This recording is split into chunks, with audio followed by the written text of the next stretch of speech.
Why did you choose the University of Texas, Austin, which was then in its initial phases of integration? Again, my grandfather.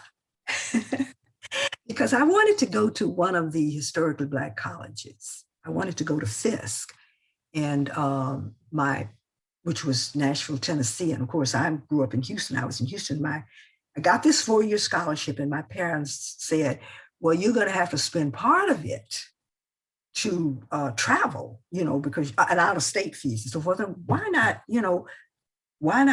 have that money for the University of Texas that had recently desegregated at the undergraduate level in 1956. By the way, my grandfather was also friends with Heman Marion Sweat, who back in the mid to late 40s had gotten into the grad school, the law school at the University of Texas at Austin. He was the first student. And my grandfather said that Mr. Sweat had worked very hard and sweated into University of Texas Law School.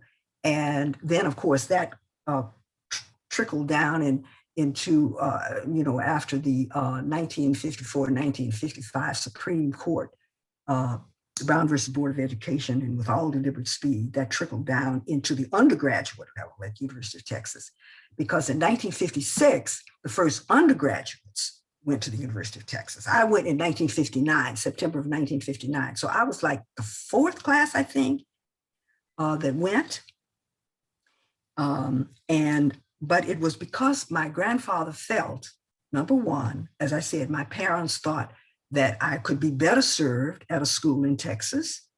And they were 100% with my grandfather in the fact that Mr. Sweat had been a trailblazer at the law school. And so therefore, I should take advantage of that. And my grandfather said, well, you got the grades. We know you can do it. And so go do it at the University of Texas at Austin.